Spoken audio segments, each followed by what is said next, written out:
या शाळेत शिकणाऱ्या मुलींचा आणि त्यांच्या पालकांच्या मानसिकतेचा विचार न केलेला बरा. या प्रतिकूल परिस्थितीत या चिमुरड्या मुली प्रारंभी शाळेला कशा येत असाव्यात हा एक प्रश्नच आहे. या शाळेच्या चिमुकल्या मुलींना पालक पोत्यात घालत असत. मग हे पोतं पालकांच्या खांद्यांवरून शाळेपर्यंत वाहून नेले जात असे. वर्गात दाखल झाल्यावर विद्यार्थिनी अध्यापनासाठी सुखरूप बाहेर पडत असे. अर्थात ही पोते पद्धती आरंभीच्या काळातील अल्पवेळेपुरती असावी. आज मुली मुलांच्या बरोबरीने चढाओढीने शिक्षण घेताना सर्वत्र दिसतायत. परंतु शिक्षण घेणाऱ्या प्रत्येक मुलीने आरंभीच्या पोते शिक्षण पद्धतीचं स्मरण कायम ठेवले पाहिजे. महात्मा फुल्यांच्या शैक्षणिक कार्याचा उचित गौरव व्हावा म्हणून तत्कालीन सरकारने 16 नोव्हेंबर 1852 त्यांचा जंगी सत्कार आयोजिला. विश्रामबाग वाड्यात पार पडलेल्या या सत्काराला अनेक मान्यवर उपस्थित होते. या मानव मुक्तीच्या कार्यात ज्योतिरावांइतक्याच खस्ता सावित्रीबाईंच्याही वाट्याला आल्या होत्या. प्रसंगी स्त्री म्हणून त्यांना ज्योतिरावांपेक्षाही अनेकदा मानसिक अवहेलनांना सामोरे जावं लागलं. अशा या प्रसंगी त्यांचाही सरकारने सत्कार करायला हवा होता. परंतु हे सर्व सत्य असतानाही प्रातिनिधिक स्वरूपात एकट्या ज्योतिरावांचाच सत्कार संपन्न झाला. या प्रसंगी 193 रुपयाच्या 2 शाली महावस्त्र म्हणून सरकारच्या वतीने ज्योतिरावांना प्रदान करण्यात आल्या. या संदर्भात सावित्रीबाईंचे जवळपास सर्व चरित्रकार 16 नोव्हेंबर 1852 मेजर कॅन्डीनच्या हस्ते ज्योतिरावांसमवेत त्यांचा सत्कार झाल्याची नोंद करतात. सावित्रीबाईंचा या प्रसंगी सत्कार झाला असे म्हणण्यास अजूनही सबळ पुरावा नाही. त्यांचा सत्कार झाला नाही म्हणून त्यांच्या कार्याला उणेपणा येत नाही. ज्योतिरावांच्या या प्रातिनिधिक सत्काराच्या संदर्भात दिनांक 10 ऑक्टोबर 1856 रोजी नायगावहून ज्योतिरावांना लिहिलेल्या पत्रात सावित्रीबाई स्पष्ट म्हणतात की माझ्या नवऱ्याचा गुणग्राही इंग्रज सरकारने एक समारंभ घडवून त्यात त्यांच्या कार्याचा गौरव करून आदर सत्कार घडवून दुर्मती दुर्जनास लाजविले. येथेही त्यांनी फुले पत्नी पत्नींचा आदर सत्कार इंग्रजांनी केला असं म्हटलेले नाही. यावरून स्पष्टच आहे की सरकारने ज्योतिरावांचाच सत्कार केला. या प्रसंगी सावित्रीबाई श्रोत्यांमध्ये निश्चित उपस्थित असतील. तसेच सगुणाबाई क्षीरसागर आणि गोविंदरावही या भावोत्कट प्रसंगी उपस्थित असण्याची दाट शक्यता आहे. ज्योतिरावांच्या संस्थेच्या शाळाची दुसरी वार्षिक परीक्षा दिनांक 12 फेब्रुवारी 1853 रोजी घेण्यात आली. सायंकाळी 4 वाजता सुरू झालेल्या या परीक्षेसाठी 237 विद्यार्थिनी परीक्षा देत होत्या.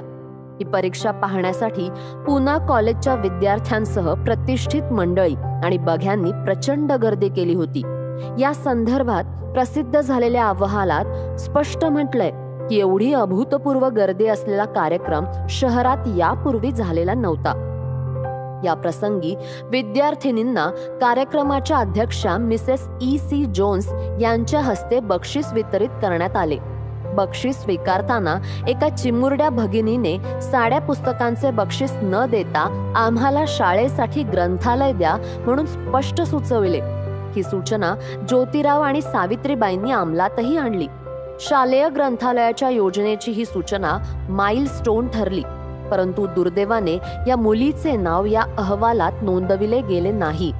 या चळवळीच्या संदर्भात लेखन झाल्यास तिच्या नावाची नोंद असणार नाही या बाबीचे राहून राहून दुःख वाटते.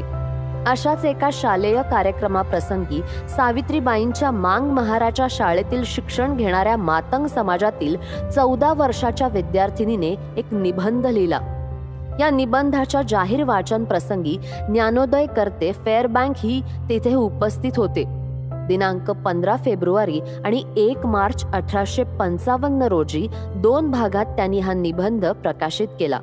हा निबंध सन 1855च्या शैक्षणिक अहवालात समाविष्ट करण्यात आला. पुणे शहराचे वर्णन करते ना. वी. जोशी यांनीही पुरवणी अंक 2 मध्ये हा निबंध पुनर्मुद्रित केला. यावरून या निबंधाचे वैचारिक मोठेपण लक्षात येते. हा निबंध दलित साहित्याचे उगमस्थळ आहे. 4थी इयत्तेत शिक्षण घेत असलेली ही मुक्ता बहुधा लहुजी बुवा साळवे यांच्या कुटुंबातीलच आहे. या निबंधात या देशातील स्त्री दलित बहुजनांचा इतिहास गुलामीचा असल्याचे पुराव्यासह ठासून सांगितले आहे. गुलामीच्या विरोधात प्रचंड आत्मविश्वास आणि आत्मभान प्रकट झाले आहे. हजारो वर्षांपासून धर्माच्या नावाखालील निरंकुश गुलामगिरी विरुद्ध कुठलीही भीडभाड न ठेवता स्वातंत्र्याचा आवाज बुलंद केला गेला आहे. गुलामीचे भान आणि स्वातंत्र्याचे मोल जाणणाऱ्या या वैचारिक निबंधावर सावित्रीबाईंच्या वर्गातील मार्गदर्शनाचा निश्चित प्रभाव असावा.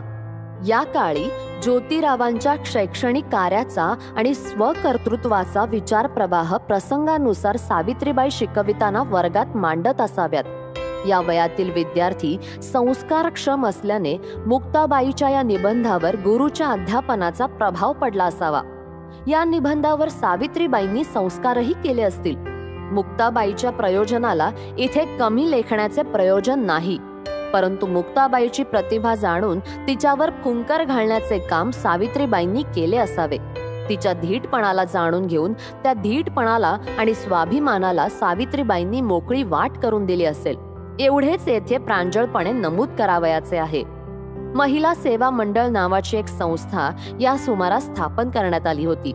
या मंडळाच्या सचिव सावित्रीबाई होत्या, तर पुण्याचे कलेक्टर जोन्स यांच्या पत्नी मिसेस जोन्स या अध्यक्षा होत्या. या संस्थेच्या वतीने 1852च्या संक्रांतीला तिळगुळ वाटप समारंभ करण्यात आला. सर्व जाती धर्माच्या स्त्रियांना या कार्यक्रमास निमंत्रित करण्यात आले होते. यात सर्वांना समान मानून हळदी कुंकू वाटण्याचे आश्वासन दिले होते. हळदी कुंकू कार्यक्रमात समतेची जोपासना केली होती. या साध्वीने सन 1854 साली काव्य क्षेत्रात दमदार पदार्पण केले. शिळा प्रेसवर काव्य फुले हा काव्य प्रसंग प्रसिद्ध झाला. सन 1854 पर्यंत ज्योतिरावांची कुठलीही पद्य रचना प्रसिद्ध नाही. त्यांचा शिवाजी राजांचा पवाडा, विद्या खात्यातील ब्राह्मण पंतोजी, ब्राह्मणांचे कसब आदी रचना या सन 1869च्या आहेत. म्हणजे ज्योतिरावांच्या अगोदर जवळपास 15 वर्षांपूर्वी सावित्रीबाईंचे काव्य विश्व बहरले होते. काव्य फुले ही सावित्रीबाईंची पहिली काव्यकृती असून यात 41 कवितांचा समावेश आहे. प्रार्थनापर, आत्मपर, निसर्गविषयक, सामाजिक, ऐतिहासिक, कल्पनापर आदी विषयांची हाताळणी त्यांनी केली आहे. सन 1863 साली बालहत्या प्रतिबंधक गृहाची सुरुवात करण्यात आली. या बालहत्या प्रतिबंधक गृहाची जाहिरात करणे, गृह आणि गृहातील साहित्याची जुळवाजुळव करणे आदी बाबी ज्योतिराव आणि त्यांच्या सहकाऱ्यांनी केल्या असल्या तरी या गृहाची संपूर्ण जबाबदारी सावित्रीबाईंकडेच होती. या गृहात वाकडे पाऊल पडलेल्या 35 ब्राह्मण विधवांची बाळंतपणे पार पडली. यासाठी सावित्रीबाईंनी अपार कष्ट घेतले. या गृहासाठी सोयीची व्यवस्था केली होती. मायेच्या ममतेने चाललेल्या याच गृहातील एका मुलाला त्यांनी दत्तक घेतले. हा मुलगा म्हणजे यशवंतराव होय. पुणेकरांना पिण्याच्या पाण्याची सोय व्हावी म्हणून पेशव्यांनी जागोजागी हौद बांधले होते. पुढे पुणे नगरपालिकेने जास्तीचे हौद बांधून तोट्या बसविल्या होत्या. असाच एक हौद ज्योतिरावांच्या प्रयत्नाने गंजपेठेत बांधला गेला होता.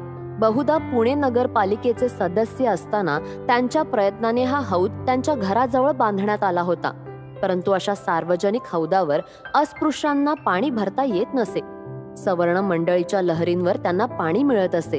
उन्हाळ्यात अस्पृश्य मंडळींचे फार हाल होत असत. त्यांना पाण्यासाठी वणवण फिरावे लागत असे. घंटोगणती ही मंडळी हौदाजवळ बसून राही. आली कोणाला दया तर त्यांना दयेखातर पाणी मिळे. हे हृदयद्रावक करुण दृश्य नेहमीचेच असे. अशाच एका प्रसंगी ज्योतिरावांनी या दृश्याला छेद दिला. त्यांनी अस्पृश्य मंडळींसाठी आपल्या घरातील आडच खुला केला. सन 1868ची ही क्रांतिकारी घटना आहे. या घटनेची नेमकी तारीख उपलब्ध नाही. सावित्रीबाई फुले यांच्या काही अभ्यासकांनी सावित्रीबाईंनी हौद खुला केल्याचे म्हटलंय. पुराव्याअभावी हे विधान स्वीकारता येणार नाही. एवढे मात्र खरे की या क्रांतिकारी घटनेच्या त्या साक्षीदार असणारच. त्यांनी अति आनंदाने पाणी भरण्यासाठी मदतही केली असेल. परंतु या असामान्य अशा क्रांतिकारी घटनेची विस्तृत नोंद मात्र आढळत नाही. अनुलेखाने या घटनेला उपेक्षित ठेवलेच गेले आणि जिवंतपणी असलेल्या फुले दाम्पत्याच्या मालकीच्या आडाला, विहिरीला हौद म्हणून हिणवून क्रांतिकारी कार्याची धार कमी करण्याचा प्रयत्न सातत्याने केला गेला. एवढे मात्र खरे. या संदर्भात महात्मा फुले समग्र वाङ्मय आणि सावित्री फुले समग्र वाङ्मयात या आडाला हौदच म्हटले आहे. हौद प्रकरणाची ही नोंद बाद करून नव्याने तिथे आड अशी नोंद करणे उचित ठरेल. हौद काय, आड काय आणि विहीर काय अशा नोंदी थांबवून या क्रांतिकारी घटनेची अवहेलना आता थांबविली पाहिजे. यामुळे फुले दाम्पत्याच्या इतिहास लेखनामध्ये फारसा फरक पडत नसला तरी आमच्या उदासीन वृत्तीचे ते दर्शन ठरते. या प्रवृत्तीने आणखी उचल खाल्ली तर भावी पिढ्यांना खरा इतिहास कळणार नाही. म्हणून किमान फुले दाम्पत्याच्या कक्षेतील सुजाणांनी तरी सावध असावे.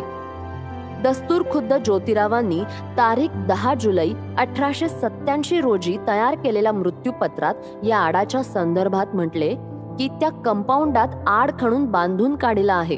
तर सावित्रीबाईंनी 52 कशी सुबोध रत्नाकर मध्ये ज्योतिबा या विभागात या आडा संदर्भात पुढील ऐतिहासिक समाज क्रांतिकारी कवन आळविले आहे.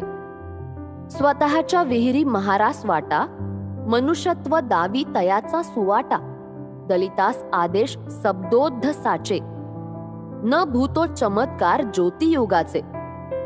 आडाच्या संदर्भात उपरोक्त कथन खुद्द फुले दाम्पत्याचे असल्याने या घटनेला किरकोळ न समजता जिवंत पाणी असलेल्या फुलांच्या घरातील आडाला आड म्हणूनच आता मान्यता देऊन एका उपेक्षित पण ऐतिहासिक आडाला न्याय दिलाच पाहिजे.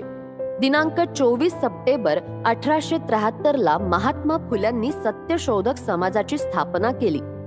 या सत्यशोधक समाजाच्या यादीत सावित्रीबाईंचे नाव समाविष्ट नसले तरीही समाजाच्या वतीने पार पडलेल्या आरंभीच्या विवाहासाठी त्यांनी अपार कष्ट केले.